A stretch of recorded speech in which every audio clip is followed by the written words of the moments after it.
है कि महाराज जी हमारे देश में ब्रह्मचर्य जैसे विषय पर बचपन से ही माता पिता और हमारी शिक्षा प्रणाली खुलकर चर्चा क्यों नहीं कर पाती महाराज जी? वर्तमान में ये कैसे संभव हो पाता? बहुत कठिन है बच्चा। जब उसको चर्चा करो तो लोग उसे दूषित बात समझते हैं, नहीं? जैसे कहा जाए अपने कि भाई आप लोग को एक अवसर मिला है। हमारे शास्त्र में जीवन को 4 भागों में बांट दिया गया। पहला ब्रह्मचर्य, दूसरा गृहस्थ, तीसरा वानप्रस्थ और चौथा संन्यास। जब तक आप शरीर में अहंकार करेंगे, मैं स्त्री, मैं पुरुष, मेरा, मैं, तब तक आप चाहे जितने अनुष्ठान कर लें, चाहे जिस गुफा में चले जाएं, आप इन विकारों से बच नहीं सकते। इसमें दूसरे की जरूरत नहीं होती। अंदर ही अंदर पूरी बाजार पैदा हो जाती है। जैसे स्वप्न में पूरा, ऐसे ही ये स्वाप्निक जगत में सब कुछ, आपको किसी और की जरूरत नहीं। विषयी मन कहीं भी चले जाओ अपना संसार खड़ा कर देगा। बैरागी मन कहीं भी बैठ जाओ, उसके लिए राग है ही नहीं तो संसार है ही नहीं। वो चौराहे पे बैठा हुआ, बाजार पे बैठा हुआ समाधिस्थ रहेगा, भगवत चिंतन परायण रहेगा। देखो, आपके पीछे के कर्म प्याज जैसे बदबू वाले जमा है गोदाम। ऊपर से यदि केसर और कपूर लाद दिया जाए तो केसर और कपूर की गंध प्याज को नष्ट करके अपना प्रभाव दिखा दे। नाम जब कीर्तन कथा वार्ता ये है केसर कपूर। लाद दो अपने पूर्व पाप के ऊपर, भगवान नाम का वजन सब दब जाएगी उसकी दुष्प्रवृत्तियां। मैं भगवान का भजन करके ऐसा तप करूंगा कि जिसको चाहूं झुका लूं। आज हमारे पास अव्यवस्था है, कल व्यवस्था चरण चूमेगी। हम सत्य से चलेंगे, धर्म से चलेंगे, भजन करेंगे। रोग शोक धन के अभाव, वस्तु के अभाव में रात दिन जल रहे हो, रो रहे हो कि कोई प्यार करे हमें। मत रो, मत देख किसी की तरफ, मैं तुझे प्यार करूंगा। मेरा केवल नाम ले, अगर सब दुखों से दूर न कर दूं तो कहना। भजन गुरु कृपा से होने लगे तो अपने को बड़ा भजनानंदी समझकर, किसी को तुच्छ समझकर उसका तिरस्कार, हंसी मजाक न कर दे। समझ लीजिए, अगर साधक का अभिमान तरण से भी दबा हुआ होना चाहिए। कोई गाली दे रहा है, कोई पूजा कर रहा है, उसकी रुचि है, अपनी मस्ती में ना आ जाए। किसी के अपमान करने पर हमारे साधन में फर्क नहीं पड़ना चाहिए। हमारी उदासी नहीं बढ़नी चाहिए। अब क्या होगा, आपको निंदा हो गई, आपको अपमान हो तो प्रशंसा के लिए साधना कर रहे थे क्या? हमारी साधना में, हमारी दिनचर्या में फर्क नहीं पड़ना चाहिए। चाहे 7.5 शनिचर चल रहा हो, चाहे जो कुछ चल रहा हो, आप राधा राधा कृष्ण कृष्ण हरि हरि राम राम जपो और आप देखो आपका मंगल होता है कि नहीं। कोई ग्रह नक्षत्र तुम्हारा बुरा नहीं कर सकता तब तक जब तक आपके बुरे आचरण। तो जो ब्रह्मचर्य पालन करता है, रोग से लड़ने की सामर्थ्य आती है, शोक स्पर्श नहीं कर सकता, मोह पर विचार करने की सामर्थ्य आती है, प्रमाद स्थिति नहीं रहती, अकर्मण्यता नहीं रहती, अकाल मृत्यु नहीं होती। ब्रह्मचारी कभी विचारों से दरिद्र नहीं होता है, अशांति नहीं होती। ब्रह्मचर्य समस्त दोषों का नाश कर देता है। अब मान लो आपकी 25 वर्ष की अवस्था हुई और 10 वर्ष आप करते रहे हैं, अब आपको संभलना बहुत ही कठिन है।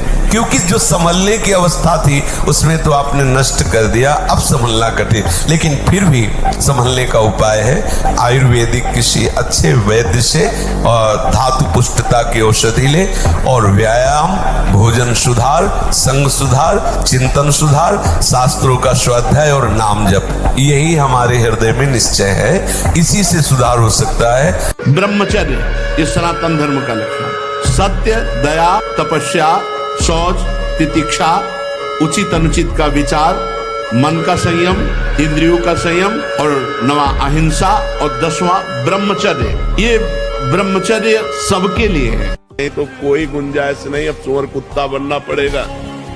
अगर मनुष्य जन्म प्राप्त होकर आपने भजन नहीं किया और केवल कामनाओं में ही फंसे रहे तो पक्का समझ लो नाली का कीड़ा, सुअर कुत्ता, भूत प्रेत क्या बनना पड़े कुछ पता नहीं। हम ही लोग बने, कोई दूसरा नहीं बना। इसलिए होश में रहो, मनुष्य जीवन देव दुर्लभ है और इसी जन्म में भगवत प्राप्ति करें। मनुष्य जीवन का परम लाभ भजन है। जितना भजन करोगे उतना ही आनंद में रहोगे। हर देश से महान भारत देश को क्यों कहा गया? ऐसा भी है कि अन्य देश स्वीकार किया जाता है कि हमसे धनी है, स्वीकार किया जाता है कि वैज्ञानिक तत्वों में भी वो हमसे आगे हैं, पर भारत को महान धर्मशाली देश कहा गया है। कोई भी किसी भी देश का धर्म गुरु हो हमारे देश में आएगा, हमारी ऋषियों के सूत्रों से ही अपने धर्म को पुष्ट करेगा। साख का मूल जड़ भारत धर्म का है। कहीं भी हो, कहीं भी देख लो, चाहे जिस देश का नाम लो, कहीं न कहीं किसी भारत के ब्रह्म ऋषि की छाप लेकर के डोल रहा है। मन नेत्रेंद्र के साथ हुआ, मुझे रूप देखना है, मुझे नहीं देखना है। आंख खुली भला दिखा दे, नहीं देखना। जब हम स्वीकृति दे देंगे, अच्छा देख लो, तो ऐसे देख लो, घूम जाएगा, देख लेंगे।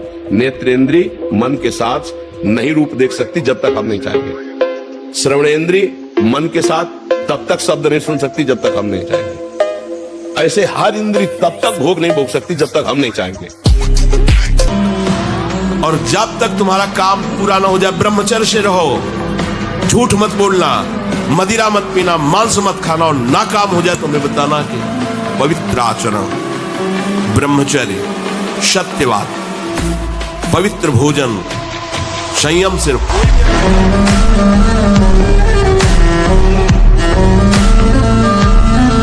दो लाइन बोला था, उसी में पूरा अध्यात्म है। छोटे बच्चों को या विद्यार्थियों को सबसे पहले ब्रह्मचर्य पर दृष्टि देनी चाहिए। सबसे पहले अगर ब्रह्मचर्य सुरक्षित है तो स्मृति, शरीर बल, सब बल जागृत हो जाएंगे। मनमानी आचरण करने के कारण, ब्रह्मचर्य ना रहने के कारण छोटे छोटे अवस्थाओं में बहुत ही दयनीय दशा है शरीर की, बुद्धि की, मानसिकता की। जब तक पाणी ग्रहण नहीं तब तक ब्रह्मचर्य का विधान शास्त्रीय विधान है, तभी गृहस्थ धर्म उनका बहुत सुंदर होता है। ब्रह्मचर्य रक्षा के लिए पहला तो ये निश्चय करना होगा कि आपकी वीर में महत्व बुद्धि हो जाए। जिसे आप व्यर्थ समझ रहे हैं वो बहुत बड़ी जीवनी शक्ति है। चाहे जितना आप उसको निकालते रहिए, आपको सुख कभी नहीं मिलेगा, दुख बढ़ता चला जाएगा। व्यर्थ में ब्रह्मचर्य को नष्ट करना, व्यर्थ में ये पाप जनित कार्य करना, महारौरो नरक में जाने का पूरा तैयारी कर रहे हो। ये अज्ञान की बात नहीं, भगवान की कृपा से सत्संग सुनने को मिल रहा है, शास्त्र सम्मत। तो डरो, डर करके अपना सुधार करो। ऐसा नहीं कि आपको ही नहीं देख रहा, आपके मन में जो आया आप वो कर रहे हैं, नहीं, आपको इसका दंड मिलेगा, एक एक सेकंड का दंड मिलेगा। जिस समय आपके हृदय में कोई गंदी चेष्टा करने की भावना, उस समय कहाँ गया आपका विवेक, विचार, भगवत स्मरण कहाँ गया? क्या करने जा रहा हूँ, किससे कर रहा हूँ, कौन है जो मुझे प्रेरित कर रहा है? कहाँ है विवेक आपका, कहाँ है ज्ञान आपका, कहाँ है आपका सत्मार्ग का वो दृढ़ संकल्प जो भगवत प्राप्ति के लिए, भगवत प्रेम के लिए, भगवत चिंतन के लिए आपने स्वीकार किया है? शरीर के भोगों को लेकर हर समय घिघियाते रहना। अरे जितने दिन जियो ताल ठोक के जियो, मस्त जियो, अविनाशी के बच्चा हो यार। उठो, तुम सच्चिदानंद भगवान के अंश हो। गर्जो, नाम जप करो, सिंहवत रहो। प्राणायाम के द्वारा प्राणों का संयम, शरीर को व्यायाम के द्वारा स्वस्थ, आसनों के द्वारा वश में कर लेना, आहार के द्वारा पवित्र बुद्धि करना, इंद्रिय भोगों का दृश्य, श्रवण, संभोग, इनसे दूर रहना, इंद्रियां पवित्र, तब जाके वीर ऊर्ध्वगामी होता है। नेत्र का ब्रह्मचर्य सबसे पहले शुरू कीजिए। आपको वो चीज नहीं देखनी, वो बात नहीं पढ़नी, वो दृश्य नहीं। श्रीमद् भागवत में वर्णन है, कोई पशु पक्षी भी मैथुन कर रहा हो, अचानक दृष्टि गई तो मानसिक प्रणाम करके दोबारा दृष्टि नहीं जानी चाहिए। बहुत दृष्टि उठा करके इधर उधर गर्दन हिलाने की जरूरत नहीं है। और जैसे कि कोई टक्कर मार सकता है, तो देखो जिनको प्रारब्धानुसार टक्कर लगनी होती है ना, वो चाहे जितनी सावधानी से चलो, वो प्रारब्ध आकर के दंड देता है। प्रभु का नाम। अगर शरीर रुग्ण नहीं है, जवान शरीर हो, ब्रह्मचारी हो, आग है अंदर, सहो हर प्रकृति के वार को, गर्मी, सर्दी, बरसात, भूख, प्यास, सच्चिदानंद में स्थित हो जाओ, तुम्हारा बाल बाका भी कोई नहीं कर सकता।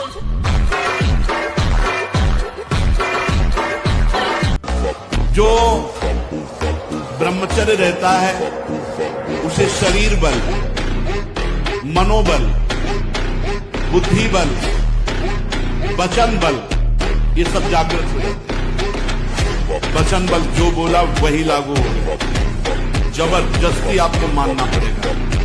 और मनोबल जो संकल्प किया अंदर वही बाहर क्रिया प्रारंभ हो गई, वही दिखाई देने लगी। देह बल, रात दिन मेहनत करो फिर भी थकान नहीं। ब्रह्मचर्य को धूल धूसरित कर रहा है, ब्रह्मचर्य का नाश कर रहा है। कोई समझ ही नहीं रहा कि कितनी बड़ी हम भयानक गलती कर रहे हैं। ये वीर शक्ति हमारे प्रभु की अद्भुत कृपा है।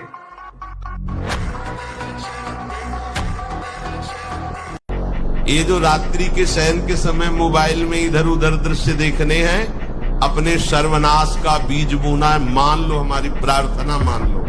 ये उस समय मन आपको परेशान करेगा जब कमरे की सिटकिनी अंदर से बंद होगी। सबसे प्रार्थना है रात्रि के शयन के समय। तो बोले फिर ठीक है,